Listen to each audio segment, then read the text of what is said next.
The views and opinions expressed in this podcast are solely those of the individuals participating in the show. All persons described or mentioned in the podcast should be considered innocent until proven guilty in a court of law. This podcast contains subject matter such as violence and graphic descriptions along with adult language, which may not be suitable for all audiences. Listener discretion is advised.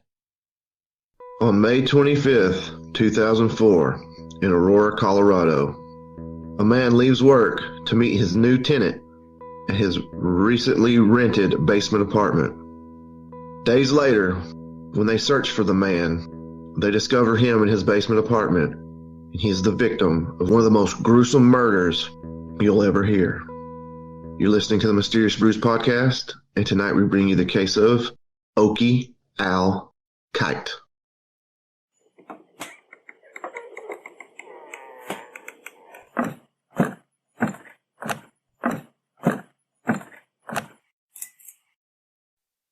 A cold-blooded killer poses as a renter. Police say he had no intention of ever living in the home. He killed the homeowner, not for the money. They believe he did it for the thrill. It's been 15 years since Al Kite was tortured and brutally murdered. And tonight, Liz Gilardi shows us how new technology is bringing new hope to this case.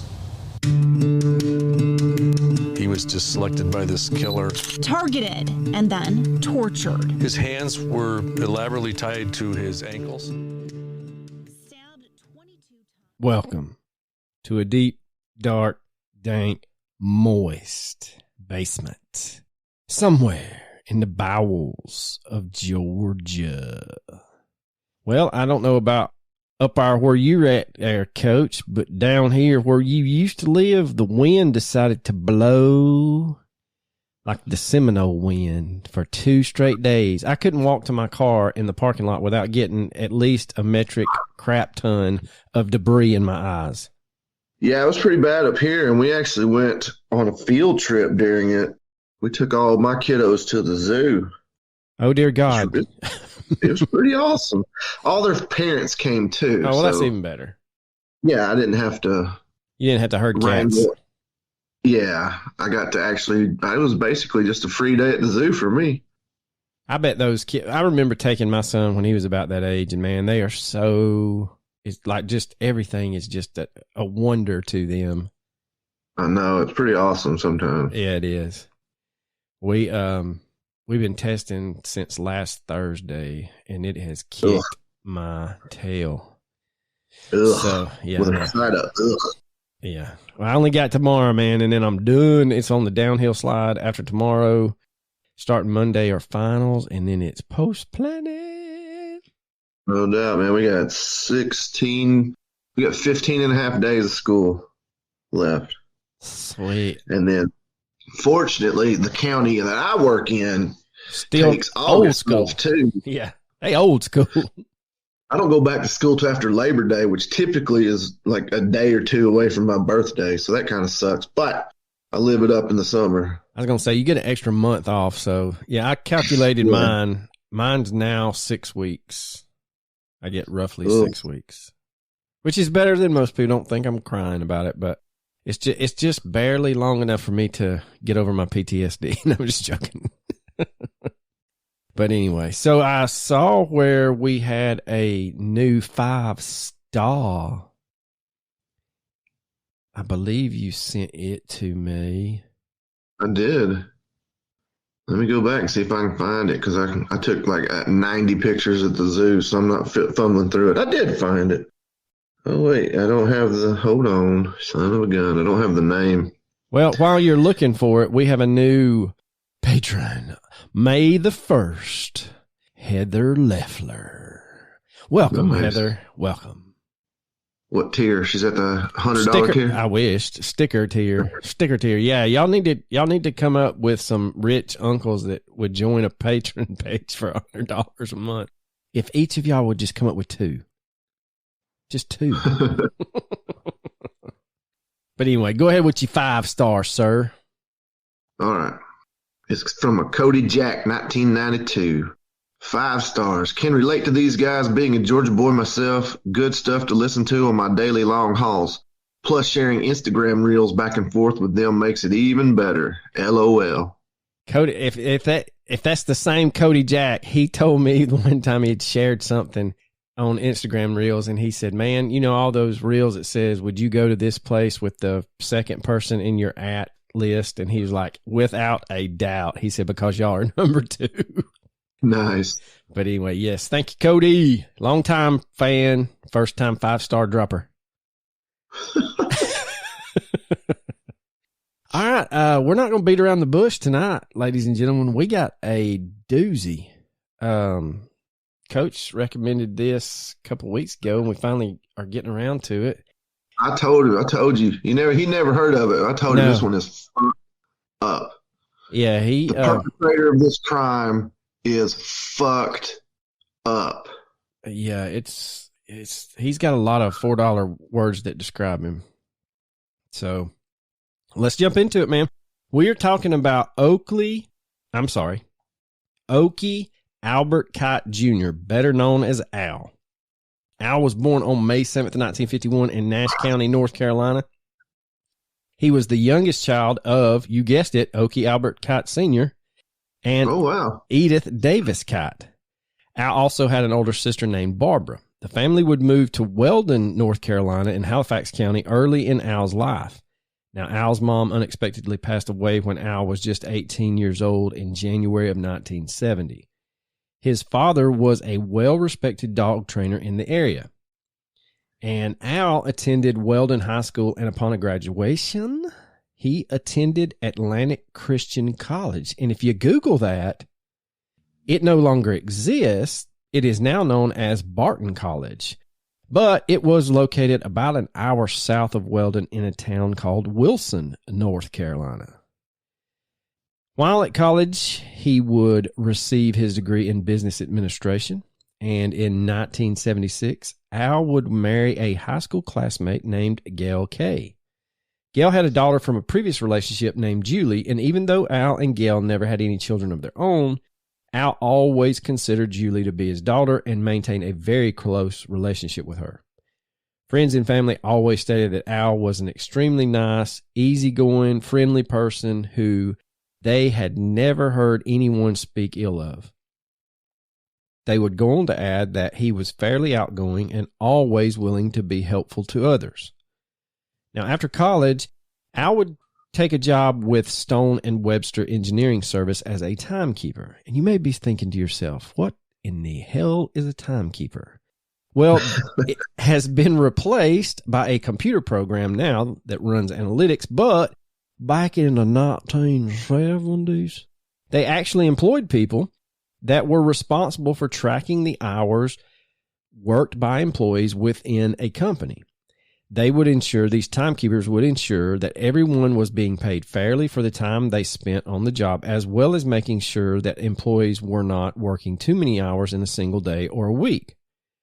Now, you may not recognize the name Stone and Webster, but they actually constructed and managed national laboratories, including the facilities for none other than the Manhattan Project, where the first atomic bomb was created.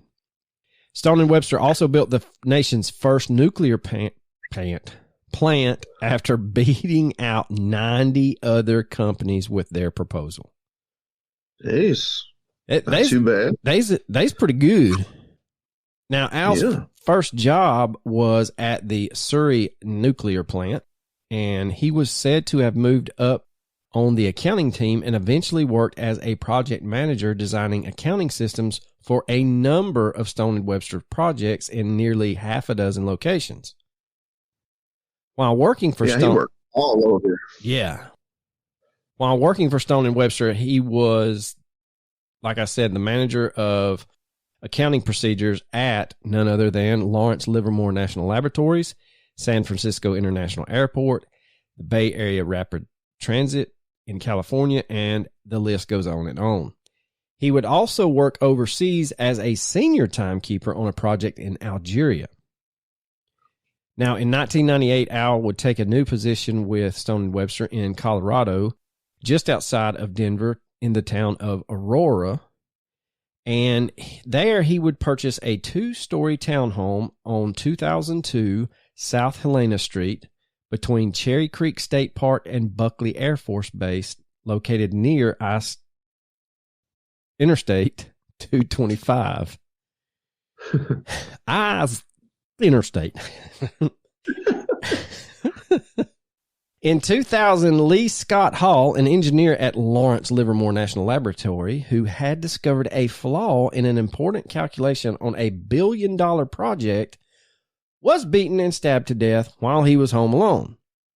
From numerous reports of the time, detectives felt that the officials at Lawrence Livermore were not helping them and were stalling the investigation.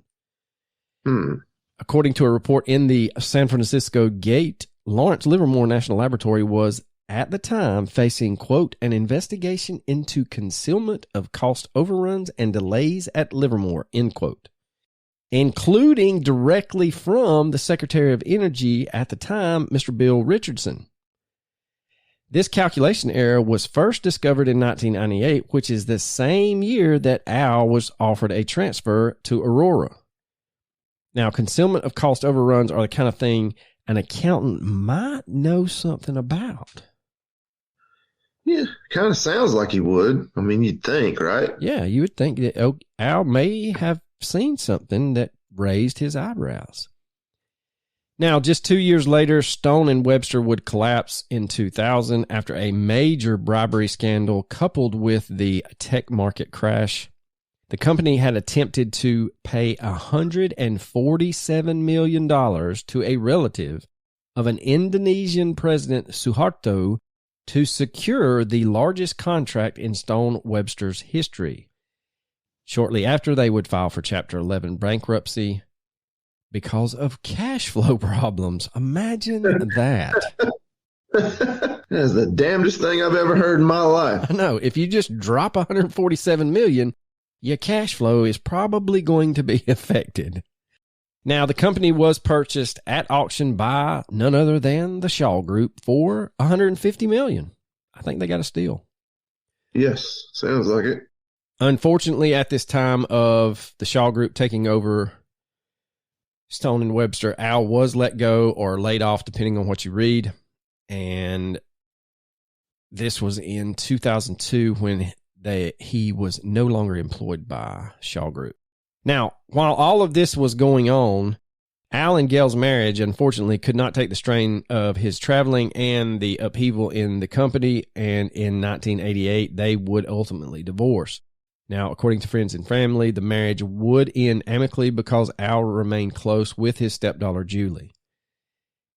Right as he's losing his job at Stone and Webster in 2002, he was able to land another job as a consultant with a firm called Carter Douglas.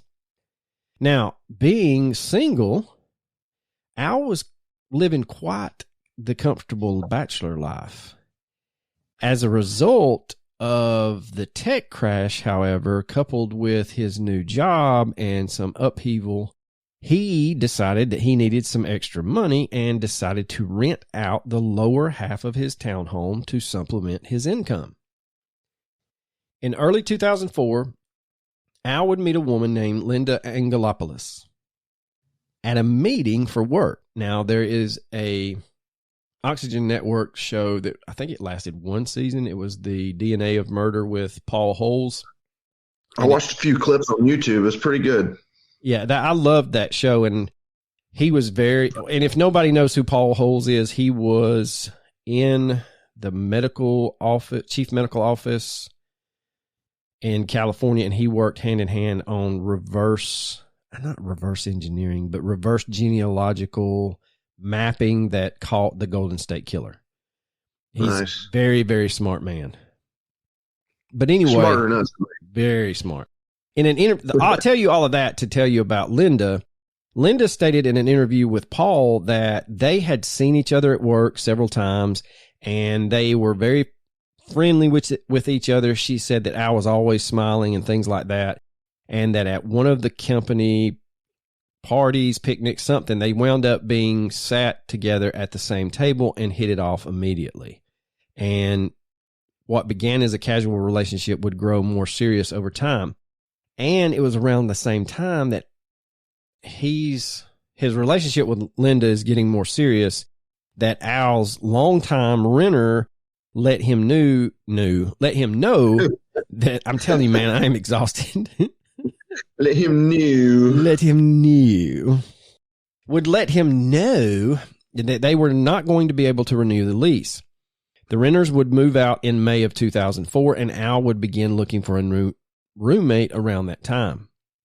He put an advertisement for a new renter, and depending on which source you read, you find a couple of different stories. Some of them say that his advertisement was only put in the University of Colorado's medical library, which I think those reports are getting that skewed with something else that we will get to in a minute. But the most of the sources that you see and find say that he did advertise in the local newspaper.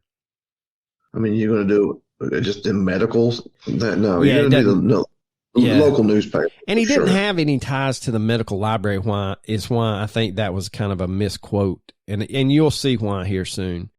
Now, one man would respond to Al's advertisement for a roommate on May 19th of 2004.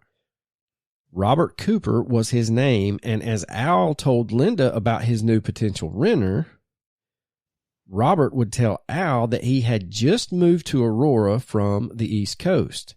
More specifically, I believe it was from the New Jersey area. He would continue that he was currently living with his sister and had taken a job at Wells Fargo. Now, Linda had never formally met Robert, even though they were actually in Al's house together for a very brief moment. While Robert was signing some of the rental forms with Al, Linda showed up and immediately had to use the restroom. And Al was like, I want you to meet my new renter. And she was like, I've got to go to the bathroom first. And so she states that before she came out, according to Al, Robert had found an excuse to leave. And as she was coming out of the restroom, she would catch a side profile of Robert, and she would state that he was very well dressed in a very nice pair of pants and a suit coat. And based on a later conversation with Al, she says that she came to the realization that Robert was in his late 30s, early 40s. She said that he appeared to be around 5'8" to 5'10" tall, approximately 180 pounds, with curly black hair. She said his most distinctive characteristic was that he walked with a limp and had to use a cane to stabilize himself. Nonetheless, Al was eager to get his room rented out, and the pair quickly agreed on a security deposit, which entitled basically a half a month's rent along with a $250 upfront security deposit. I believe it was totaled $750. Yes. Now, Robert was looking to move in ASAP, is what he told Al, and him and Al agreed on a move-in date of 3.5 weeks from the time that he signed this agreement and gave him the deposit.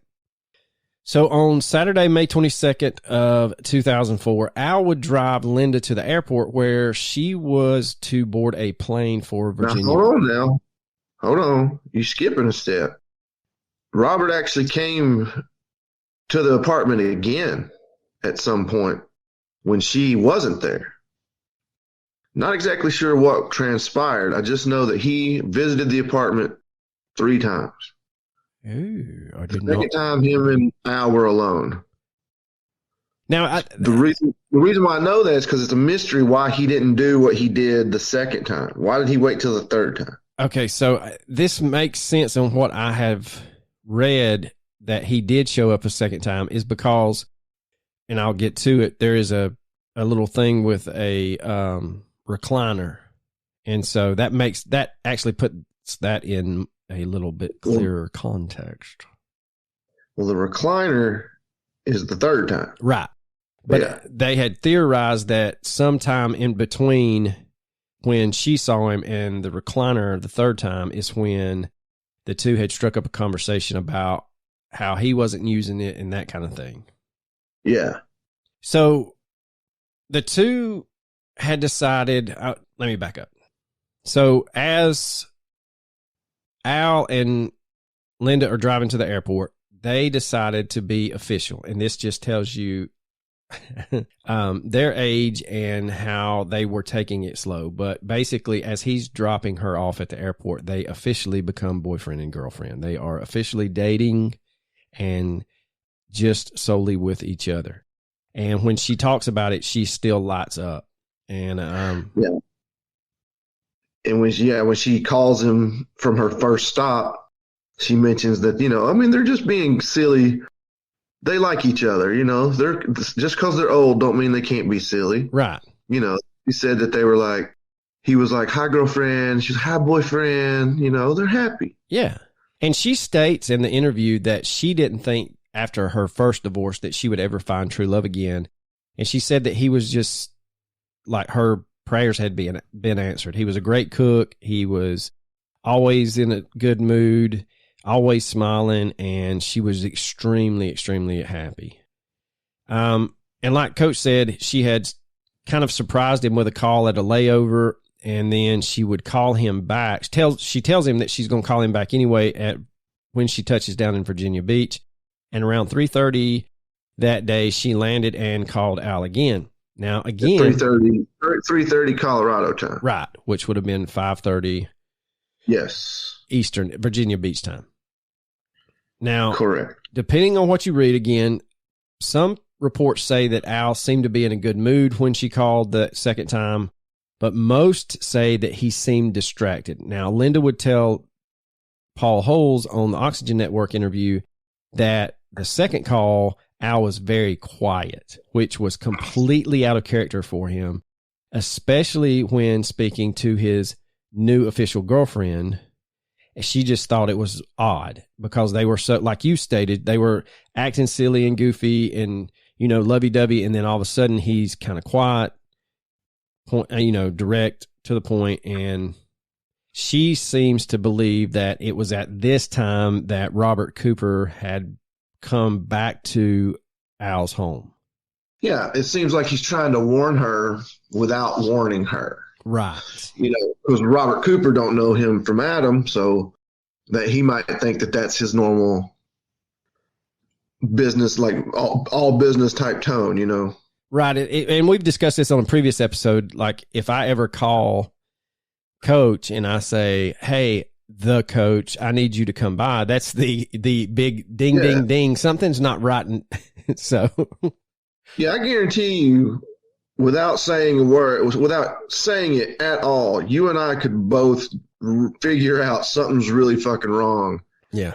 Well, there was in an instant. Sidebar, and anybody that listens to this that knows my true identity, we almost had a conversation like in the town between Ben Affleck and Jeremy Renner, and this would have been last week. It was close. Like, look, we're going to do some things. We can never talk about it again. And we're just. I love that. We're just. Yeah. He never, like, he's watching TV nonchalantly. He's like, "Need your help? I'm never. I can't tell you what it is. We're never going to talk about it. We're going to have some people." And then he just nonchalantly goes, "Whose car we going to take?" Yeah. It would have been one of those things where we would both have had an alibi, but it would have been worth it. But I decided, I don't look good in orange. And even though I had an ultimate plan, things work out for the best. Now, like Coach said, Linda's call came in at 3:30 Denver time, and that was 5:30 Virginia Beach time. And that would be the last time anyone would speak to Al. On Monday, May 24th, Al did not show up for work, and this was extremely out of character because Al was always punctual and a very reliable employee. His boss got in contact with Al's sister, who was residing on the East Coast, and she in turn called the Aurora Police Department and requested that they perform a welfare. Telling you, man, it's killing me. A welfare check on Al. Now, this next little bit, Coach and I had kind of discussed this off air. It seems like between the first call from Linda and the second call from Linda, Al had gone next door and asked a neighbor to help him repair a basement pipe. And this is before Robert would have arrived.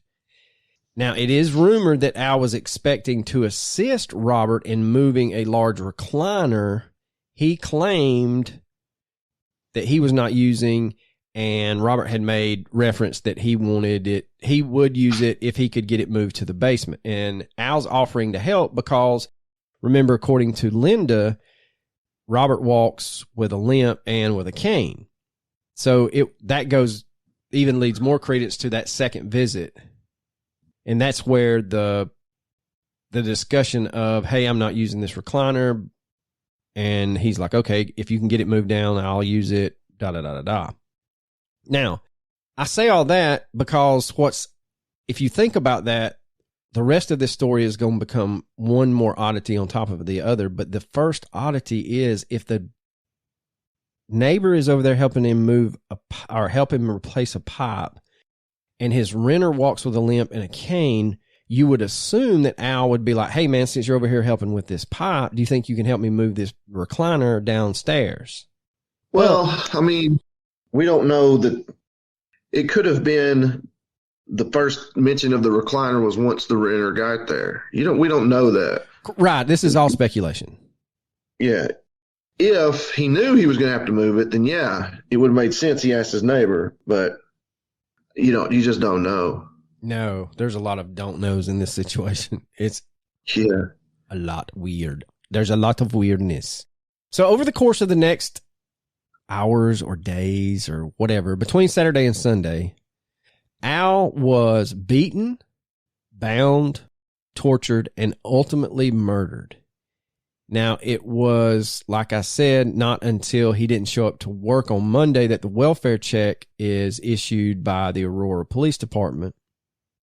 And it's believed that not only, well, I think I'm jumping the shark, so let's back up for a second.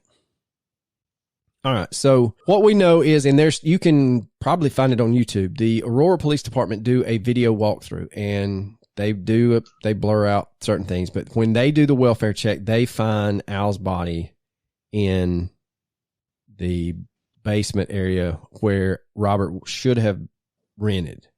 Now, they come to a theory much later, but basically in a cursory search and investigating the murder, they find that Al's truck was not in the driveway. His truck would be found a few blocks from his home that same Monday, the 24th. His phone and his wallet were left in a part of Denver in the days following his murder, which would further confuse the investigation. Yeah, he's going to leave the phone in an area that's populated by a lot of homeless with the hopes that they would find it and use it, which they did. Yes. Which definitely confused investigators. Now, sometime between Saturday and Sunday, like I said, it is believed that Robert Cooper stayed in the house and either continued to torture and beat Al, or this may have even been after Al was murdered. But he stays in the house. He showers, sleeps in Al's bed, wears some of Al's clothing, and apparently they know... Go ahead. I was going to say, apparently they know all of this because the bedding and several clothing items were not at the scene of the crime. Yeah, and it's very reminiscent of the Setagaya family murders in Tokyo that we've covered. Yes. Where the guy just stayed, hung out, lived there, ate the food, did everything he could. Now, Al's ATM card would be used at a drive-up ATM by a man driving Al's truck.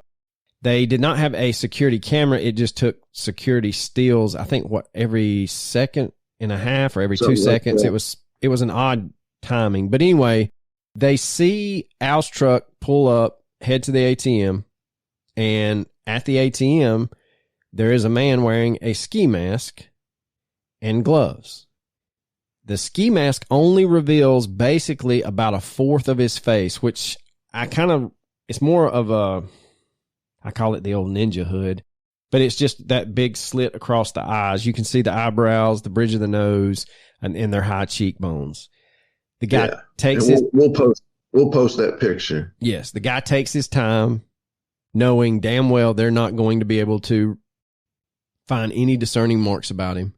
He withdraws $1,000 at the ATM, which automatically makes the police think the motivation wasn't robbery because he gave him $750 a few days previous. So right. So he's only he's only in the clear $250. Yeah, you're going to make $250 profit and you're going to torture a man to death. Don't make any sense. And it doesn't make any sense that he had access to the ATM card and he only withdrew $1,000 because he could have just started jumping ATMs and getting the maximum at each ATM.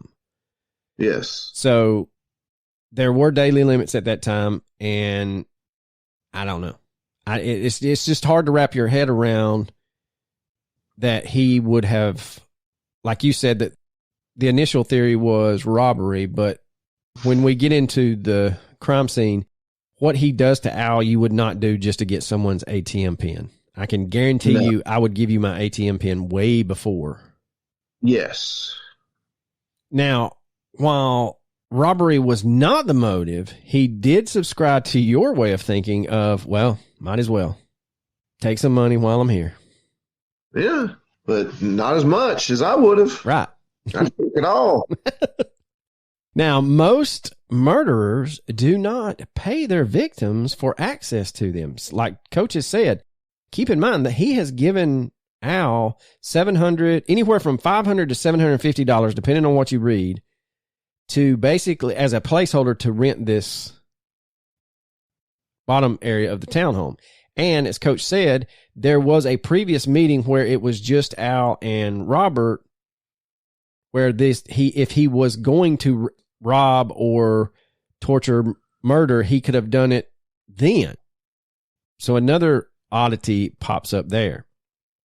Now, Robert would not have needed to conduct the level of torture he did, like I said, just simply to get Al's ATM PIN number. Police documented, like I had said previously in their official video walkthrough, that Robert had plugged the drain in one side of the sink, and in the sink were anywhere between 6 and 12 kitchen knives from a butcher block, the honing rod, as well as a number of household items, including a drinking glass, a pen, a dishwashing scrubber, and Al's car keys, along with the key that he had given Robert as his renter's key. What is, I guess, darker is it is very evident as the investigators approach the sink that it's not just water. It is heavy, heavy bleach water. Yeah, he's methodical. And we'll get it more into the way he planned this out later. But yeah, he knows that the bleach water is gonna erase any DNA evidence from him. He's showing levels of planning that are just downright scary. Now, when it's almost like he's taunting the police. That's the way I felt. And there's a couple of more instances where I feel like he's taunting them, very narcissistic behavior. But when officers discover Al's body, he is lying face down, partially under a mattress in the basement, or I guess the best way to say it's the basement of that townhome. But there is blood splatter high on the wall, and I think the walls, if I remember correctly, I think they were your typical 8-foot ceiling. So, I mean, it's damn near touching the ceiling on one of the blood splatters, and then there's blood splatter across I'd say halfway up the wall.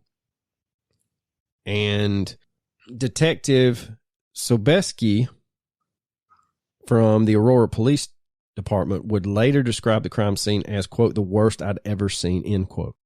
Now, the coroner noted a wound on the back of Al's head, which indicated that he had been hit from behind. Detective Sobeski theorized that this had happened as Al's walking down the stairs, I guess showing Robert where he would be living. Hey guys, Arlo here, and if you are struggling with the old caffeine in the morning, I have got the fix for you. It is called Magic Mind, and it is just a little 2-ounce shot that you drink with your coffee or your energy drinks in the morning. It is chock full of greatness, and it will get you focused, and it really actually has the L-theanine, and that lowers your cortisol hormone, which helps absorb that caffeine that you're intaking. Now, Magic Mind has nootropics, adaptogens, matcha green tea, and 12 magical ingredients. That matcha boosts your energy. The adaptogens help with relaxation, and the nootropics keep you focused. A bonus is that it has vitamins C and D along with the echinacea to help your immunity. So head over to magicmind.co/brews and enter the promo code BREWS20. That is brews20, BREWS20. And that will give you a 20% off coupon for either a one-time purchase or subscription to a monthly dose of Magic Mind. Now, the fatal injury seemed to have been one of the 22 stab wounds the coroner would note. He would note also that Al was killed the same day he spoke with Linda, which would have been the evening of Saturday, May 22nd. Now, after Al had been killed, Robert, and like Coach had alluded to, he takes a shower in the master bathroom, eats food out of the kitchen, wipes down the entire townhome for fingerprints, puts the bleach water in the drain with all the knives, the honing rod, and I'm making a big deal out of that honing rod because we're going to get to it in a minute. And then after he takes Al's GMC pickup truck to the ATM, that's when he drops his cell phone off near some homeless camps. And when authorities do find Al's blue and gray GMC pickup truck, they find some ATM receipts in the front seat. And like I stated earlier, that it was only parked basically about a block and a half away from the townhome. Now, as they continue to search the vehicle, there was also a team going through Al's home. And while looking through the garbage can in Al's kitchen, they would find a discarded rental application. And this is where authorities first learn Robert Cooper's name, because it had been handwritten on a rental agreement. Now, getting back to the recliner. The ruse with the recliner is odd, and it may just be odd to me, but when you see the crime scene photos, and yes, they're out there if you want to see them, and uncensored, but also the walkthrough video, all you see in the basement is just that twin bed mattress on a metal frame, and that's where they find Al partially under. The basement did have a family room in addition to this small bedroom, but there was no recliner in the family room. So it seems that Robert Cooper had determined to make a, quote, appointment with Al for this murder and not simply wait for a time when he and Al would be home alone together. So it was almost like that second visit was maybe a trial run of how long he could stay without neighbors, or if he heard barking, or if he had someone come over, that kind of thing. And then the third day, when he takes Linda to the airport, it's like Robert has basically canvassed the whole thing and knows for a fact that he will not be interrupted. Yeah, it's almost the perfect place to do what he did. No one's going to hear him. No, and the townhome. And no one's going to look for him. No, especially not on a Saturday. Yeah, he's got time.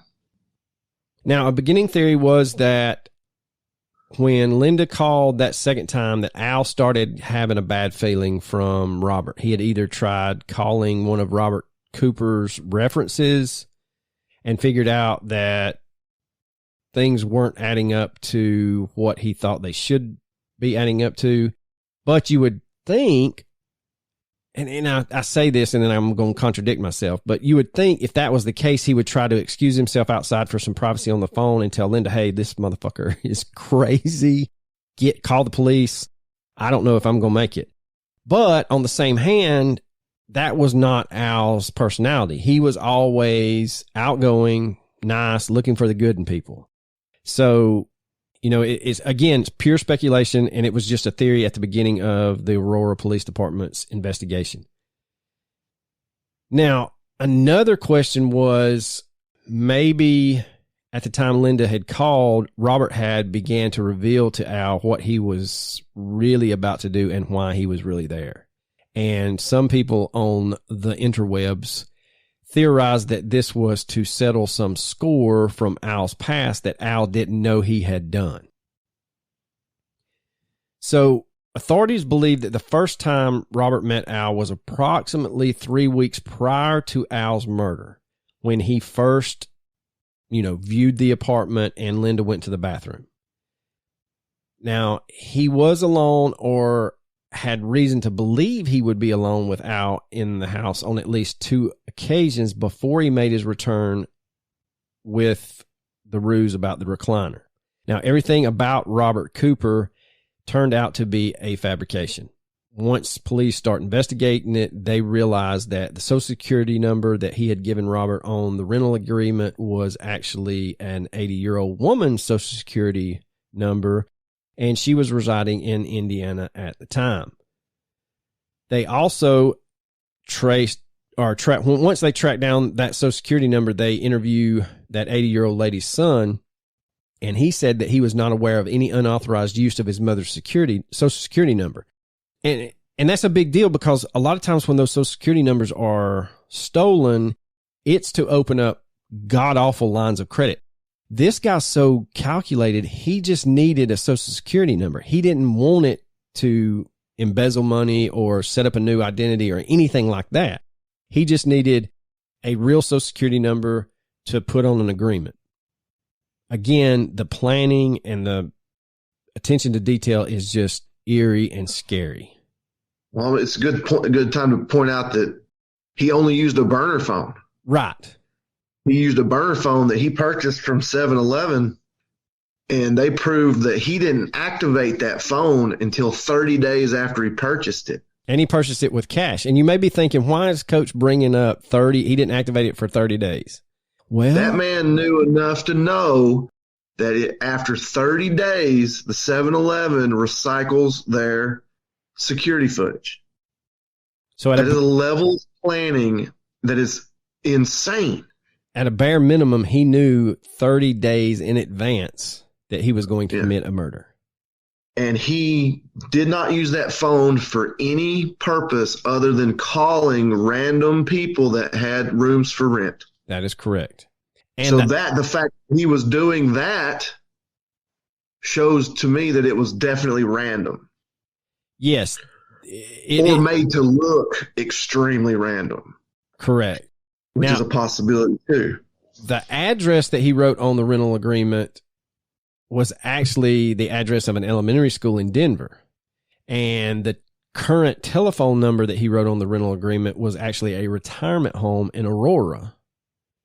And that was also a similar number, which went to the same retirement home, was a phone number for reference.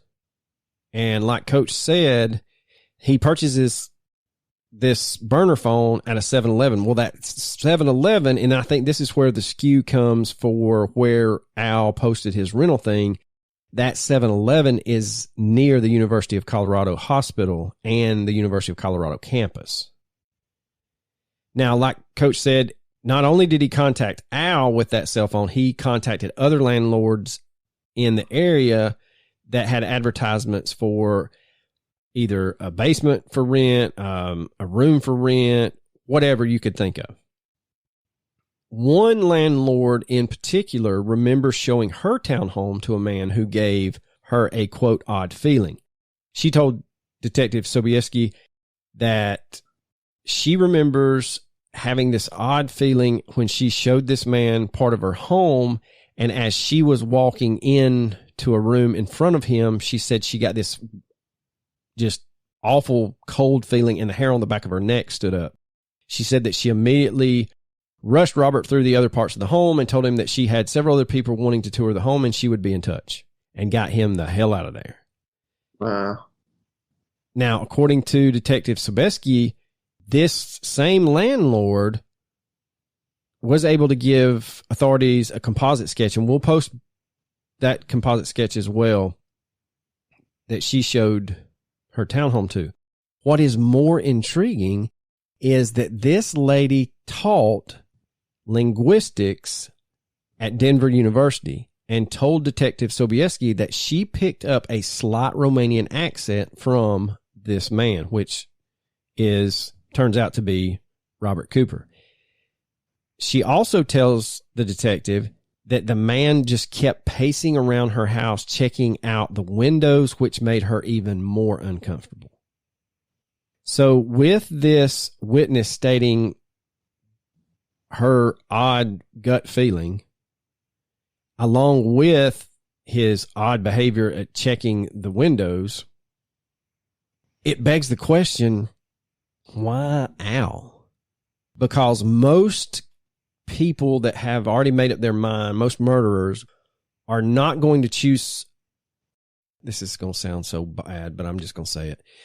They're not going to choose a victim that the victim has a possibility of overpowering them. So between Al, who I think was between 5'8" and 5'10", a little bit, I would say, heavier than what people are saying Robert is, compared to a lady that taught school at the university, you would think on face value he would choose the weaker physical specimen, but that was not the case. Here's the thing is he may have chosen Al because of the location, because of the apartment, because of how he probably saw that this place was perfect. There's one entrance, there's one exit. It's in basement. No one's going to hear him. No, there's many factors that could have made him choose Al. Correct. And the fact that he's a fucking murdering, lying piece of shit. That fucking limp's probably not real. No, that's what I was going to say. And the cane was probably a ruse as well. Yeah. The cane gave him a reason. Using a cane, made him look like he was weak and could not physically move the recliner. So he needed Al's help. That played on Al's, kindness. And it also gave him a very good reason to have a blunt fucking weapon to knock the shit out of his hand at all times. Correct. Damn right I'm correct. You're doing well, sir. Doing well. You are on your A game. You can tell when I actually know the subject. Now, you can tell when I actually know something about it other than like that day. Now, you may be asking yourself, why are we making such a big deal out of this slight Romanian accent? Well, the Romanian connection is of great importance as we get deeper in this case.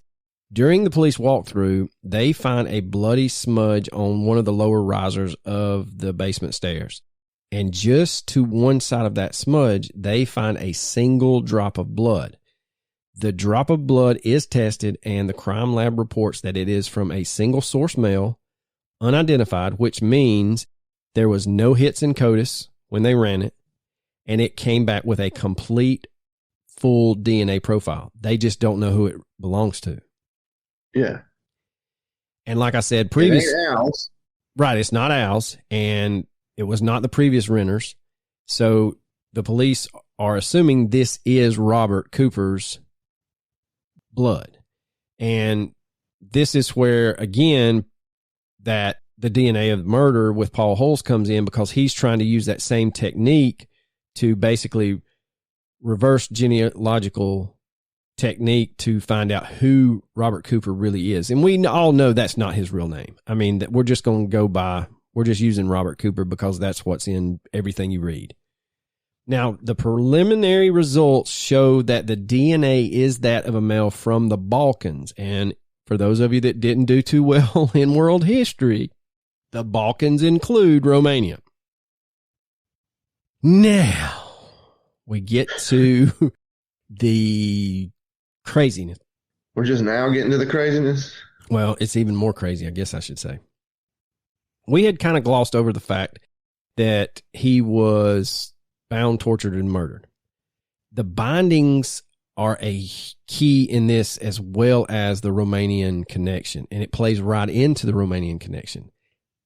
Al was hogtied, and not in your basic run-of-the-mill tie his wrist up, tie his ankles up, and then cinch them together in the middle. No, this was one continuous piece of string or thin cord that was removed from the crime scene, and it was wrapped around the upper arms in a single crisscross, and then right above Al's knees twice, then to his ankles, which then bound to his wrists.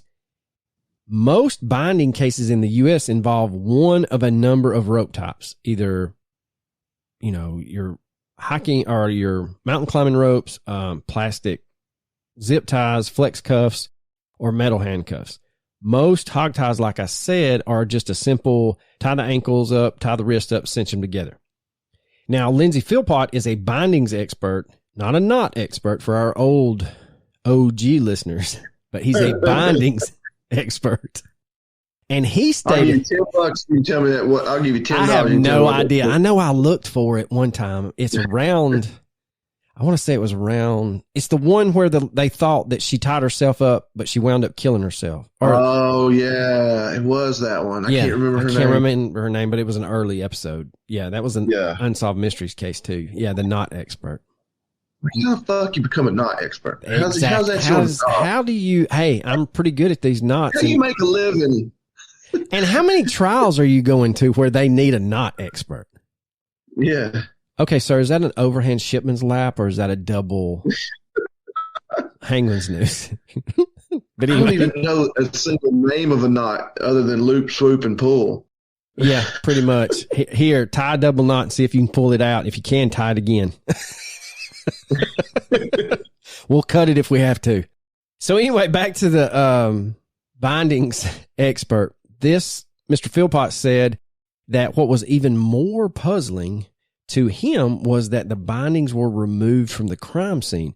This shows, again, a level of attention to detail and pre-planning.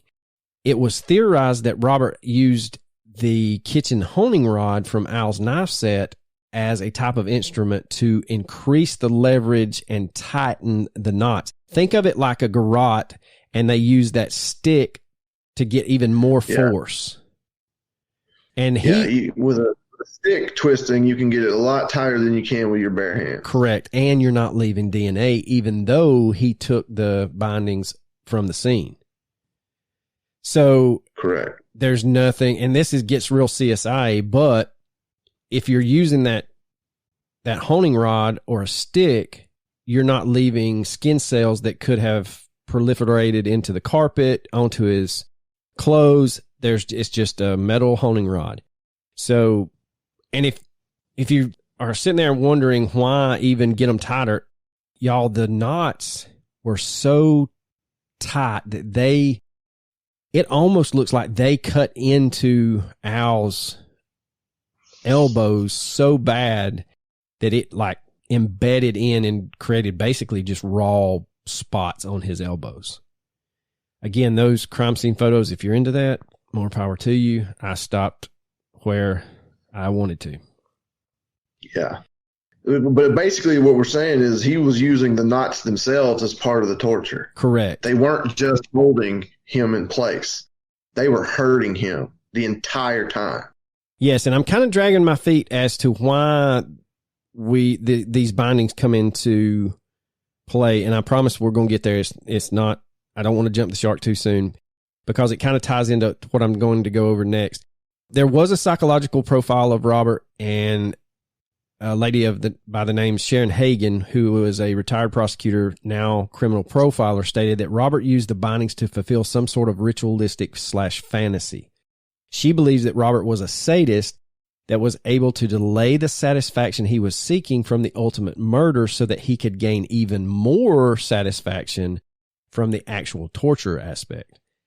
Now, Ms. Hagan believes that Robert knew he was going to commit a murder when he began looking for a place to rent and just needed to find the perfect victim. Kind of like we have said, this man bought a burner phone and did not activate it for 30 days. So he knew well in advance that he was going to murder someone. Unfortunately, that someone turned out to be Al Kite. Now, either the other landlords, like Coach had said, didn't either fit his type, their apartments were not as secluded. There were more windows, just number of things that could have just not checked the boxes in Robert's mind. They may have asked too many questions, but when he saw that basement apartment, like Coach said, he knew immediately he was going to give Robert that security deposit, and that was going to be basically his kill zone.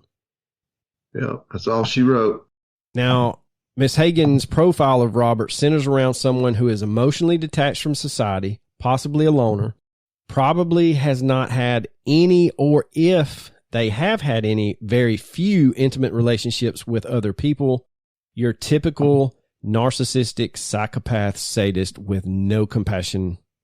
Now, we get into the cultural profile of Robert. And this is where the torture comes back into play, because it has a signature almost as gruesome as the bindings. The odd hog tie that he used was coupled with the beating of the soles of Al's feet, and that is known as falaka. And this is a very common form of punishment or torture that is found in Turkey. It is also known by the name bastinado in other places. It has a rich history as a torture method, not only in Turkey, but in the Soviet Union and the other occupied territories that the Soviet Union had, more specifically Czechoslovakia and Romania. Now, falaka is primarily used to extract information from someone as well as to keep them in compliance while they're bound. And falaka is performed using a wooden or metal rod that looks extremely similar to a metal honing rod that was found at the crime scene. The odd bindings and the hog tie is most commonly associated with the Turkish or Kurdish Hezbollah. And it is their signature technique because that hog tie places the feet in an elevated position, locking the knees and the ankles so that the falaka can be performed very easily by the perpetrator. Extremely proficient means of torture. And yet another tie to the Hezbollah, especially the Turkish Hezbollah, is that they used specific non-fatal cuts and stabs to increase the pain and torture along with this falaka. Al was repeatedly stabbed over hours in unique places such as just above his eye socket in his eyebrow, into his ears, down into his shoulder blades. All non-fatal, but excruciatingly painful. I didn't find the coroner's report, so I don't know what the fatal stab was, but there was a fatal stab wound in those 22 stabs and cuts. Just tortured. Just horrible, a horrible way to die. Yes, and there's pictures of his feet out there, and y'all, oh God Almighty, I just, no, the pain that I have from one broken bone in my toe is bad enough. I could not even imagine the pain from having the soles of your feet beaten. But anyway, you may be asking yourself, how does a Romanian native make his way to Turkey? Well, most Romanian men leave Romania for Turkey for either a industrial job or to attend a higher education university. Both industry and those universities are huge recruitment areas for the Turkish Hezbollah. And the height of the Hezbollah in Turkey was in 2000. It was around this same time that the Turkish government began to take notice of how powerful the Hezbollah had become and began to crack down. Many high-ranking members of the Turkish Hezbollah were arrested, and those that were not fled Turkey, allegedly for the U.S. And the time frame fits with Robert Cooper. He could have been trained in the torture techniques of the Turkish Hezbollah and the falaka, and he could have been doing this over there for years. Because Linda stated he was in his mid-30s to early 40s. I'd seen one article that said he could have been as old as his mid-50s. there's no telling how many years he had done this. There's no telling at what age he was taught this torture technique. And the psychological profile lady, Miss Hagen, says that she feels like knowing all of the cultural profiling leads you to believe that somewhere in him learning this torture technique or him performing this torture technique in his early years triggered a very dark area that it not only excited him, but ultimately made him enjoy this torture technique. And if he fled the Turkish mainland for the U.S., there was no work, in quotation marks, to speak of. And we now have a narcissistic, psychopathic sadist that could be a serial murderer, torturer on our hands. So through people that had seen glimpses of Robert, it is theorized that he was born after World War II, which would put him in that mid-40s, as late as, late 50s range. His accent is described as Romanian and not Turkish, which leads you to him being born in Romania. And he most likely left the Balkans after the 1989 revolution there, which is why DNA, that reverse DNA genealogical process, is pointing to him having come from that part of Europe. Now, somewhere, not only did he obtain an excellent education in the English language, but Robert Cooper must have lived in the United States for some time and had plenty of occasion to practice his conversation with Native American English speakers to have a level of pronunciation proficiency where his accent was only detectable to that one linguist professor. There has to be people in the U.S.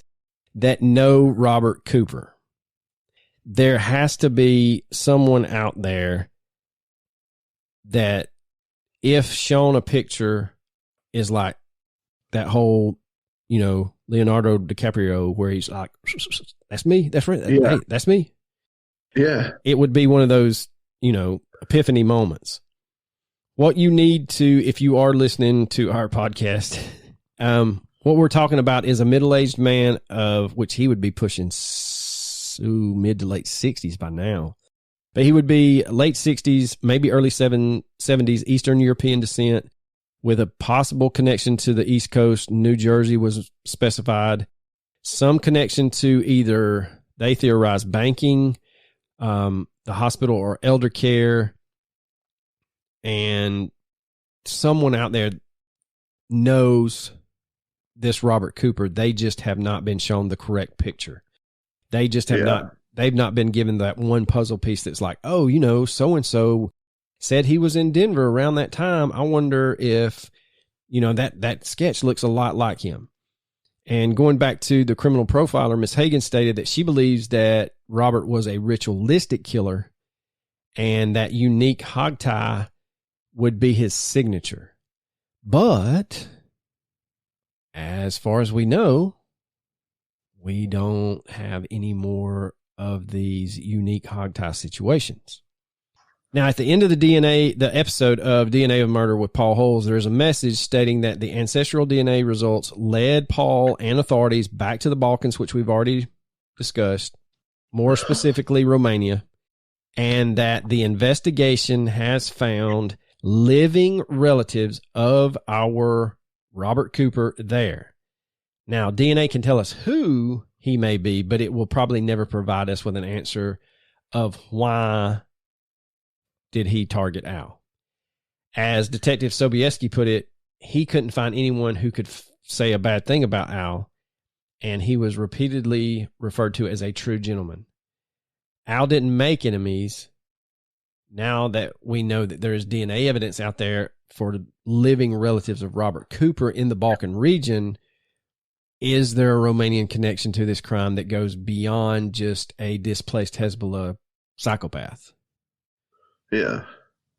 Now, the other thing is, and this is taking a little bit of a conspiratorial turn, but another big question is what happened to the linguistic professor? Because I could not find her name, and there's a whole thread out there just on her trying to figure out whatever happened to her. Why she felt the hair on the back of her neck stand up. Does she still live in Denver? Did she eventually rent out this townhome she was talking about? Was there ever a time and a place where her background, Al's background, and our Robert Cooper's background all crossed paths? It could have been in the U.S. It could have been in Algeria. It could have been in the Middle East. He worked all over the world.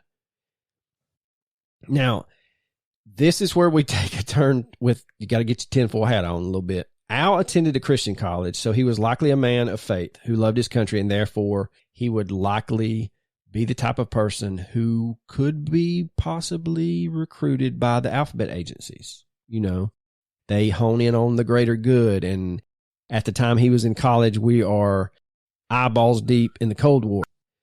So he could have been a clandestine kind of intelligence work-ish thing. Even though he was an accountant, he could have made enemies he didn't know he made. Now, the actions that Robert Cooper took from start to finish in order to commit this crime need a lot of investigation because every bit of this case is so odd. If you attempt to connect Al's case to others, you come up short in just about all areas. And according to authorities, there were and still are no other crimes that even remotely compare to Al's case that remain unsolved. If this man were merely a sadist, you would expect that he would have some other victims out there that have some similar ties. And the first thing they go to online is, do you have an Israel Keys type serial killer out there that's not been caught? And if you're not familiar with Israel Keys, you can look him up. He traveled long. I was going to suggest him as my possible explanation because if you look at the still from the ATM, it looks like Israel Keys. Right, I had seen that theory too, and it does. Yeah, but the ages don't match up at all. But maybe the people that say he looked older, maybe were younger. Israel Keys was known to wear disguise. He wore disguises. Right, and what I was going to say, all kinds of things to throw the cops off his trail. He traveled from the East Coast to Alaska and from Alaska to the Midwest to commit his murders, and he planned his murders out years in advance. He had kill buckets, and he was very successful at not leaving behind fingerprints or DNA. Now, supposedly, in some circles, they have ruled him out through DNA analysis from that single blood dropping. But you don't know because this case file for the Aurora Police Department is 8,100 pages thick. We've barely scratched the surface of what they know. Now, if you get back into this is just some random sadist that enjoys binding people and he gets a sexual release from the bindings and ultimate murder, these people can't control themselves and usually spiral out of control. Even BTK could not stop his compulsion and would take at least one victim a year. He called his compulsion Factor X. So it kind of throws out this. It's such an odd case because once you like pigeonhole something, you're like, well, hell, nobody's ever come forward and said they were bound up in this weird way. They've never had their feet beaten, that kind of stuff. And so the sadist angle would lead you to, he's got more victims out there. Now, he could be employed by people that deal in things that come across the southern border that we don't speak about. We do not utter their name, but you can fill in the blank on your own. It is possible. I guess it's possible, but it's just so out of my realm of thinking. It just takes so much self-control to be able to pick out a victim, spend weeks allowing yourself to become knowledgeable of not only their home, their patterns, to go as far as buying a burner phone and knowing that 30 days later the security cameras would erase your purchase. I mean, it's the level of pre-planning, attention to detail, I cannot emphasize enough, is just crazy. And what makes it even more crazy and goes back to maybe taunting the police is when Robert disposed of Al's truck, he only left it a block and a half away. He could have drove the damn thing halfway across the country if he wanted to. He could have put it in an airport lot. He could have, like we said before, taken all of Al's money that he could possibly get from the ATMs around Aurora, but he also could have taken Al's body and disposed of it, and Al would just be a missing person. That goes back into this whole sadist kind of thumbing his nose, narcissistic, not sadist, but narcissistic person thumbing his nose at authorities, because again, he didn't have to necessarily put the knives in the sink with bleach water. I mean, you took the sheets, the bindings, and most everything else that would have tied you to the crime scene. You could have easily taken the knives with you. So again, man, this is just crazy. And it's hard to imagine that this is just a stranger on stranger crime. No, this definitely seems like it's way more motivated, but I don't know, man. And the balls on this guy. He showed his face. I think he just truly wanted to kill someone, and I think it was random. I think once he saw the basement, he knew that Al was the guy. Right. But what's weird is he shows his face, and I say the balls on this guy because he shows his face to not only Al, but another potential landlord. But he doesn't want Linda to see his face and comes up with an excuse to leave when she shows up. The confidence level on him is just crazy. And another theory out there is that he could have traveled to Denver just to commit this crime. And like I said, is recognizable by people that he probably associates with on a day-to-day basis. But since there's not been that big rush of media coverage, this case is kind of under the radar. Yeah.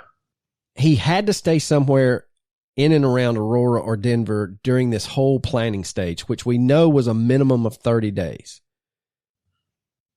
But he would also make calls from different places. He wouldn't call the landlords he was calling from the same general area. He'd drive to the other side of Denver and make these calls to make it even harder for them to try to trace his movements. And we tie it back into he was on the university campus in that medical library because that's where he found the lady that taught linguistics, her ad for her rental property. Because I think that's where she's the only one that posted her rental property on a bulletin board at that specific location. Yeah. I don't know, man. Everybody that the police have interviewed state that there's a little bit more. They describe him just a little bit different from everybody else. Like somebody keyed in on, like Linda's said that he had dark curly hair, and then someone would say he had a limp. And then you go back to Linda, she's like, he's got a limp and a cane. And then there's other people that they interviewed that said, no, he walked perfect. And he didn't have long hair. He had short hair. It's odd. Now, another theory out there is that Al's murder matches the case of Mike Emmert. And it was later determined that Mike was killed by a former Seattle police officer who was believed to have been operating as a paid assassin. Robert Cooper's age range is described, like I said, depending on how you look at, mid-30s, early 40s, maybe late 40s. This reinforces that same age group as this Seattle policeman, but upon DNA evidence, Emmert's case, the guy that killed him, the DNA is not a match. So I don't know, man. It's so fucking weird. It is. And didn't you go back into that? If Al was tied into the alphabet agencies, was this a specific target of Al, and Robert used that burner phone to call other landlords to throw off the fact that he did single in on Al? Yeah, that's what I was saying. It was either it was completely random or it was purposely made to seem random. And if you try to back the timeline up, you come to about the beginning of March for Al to have become, I guess for Robert to have really zeroed in on Al. So you're looking beginning of March for him to get his patterns down. You throw in there towards the end of March is when he buys the cell phone, those kind of things. And people have asked, was the previous renter interviewed to see if he recalled if he had discussed, hey, I'm moving, this place is going to come up for rent, and a Robert Cooper type was in the area. The other thing is, with the Romanian accent, did he stalk the language professor and watch her and, like you said, just got lucky enough that he finds this perfect basement apartment, and that, Al just checked all the boxes, like I said previously. So, I mean, it's just, like I said, you can go down, this is one of those cases you can come up with a theory and you get about 90% there, and then you discover something and you're like, well, that shits the bed on that whole theory. And you just keep chasing the rabbit. Yeah, absolutely. But that is the case of Oakey Al Kite Jr. So we're going to post the composite sketches on there. We're going to post the stills from the ATM. There is a website that I found that has the snapshot DNA profiles, and they have like a computer generated sketch, I guess is what would be best described. It's just a computer generated face. They give potential eye color, potential hair color, potential of freckles, those kind of things.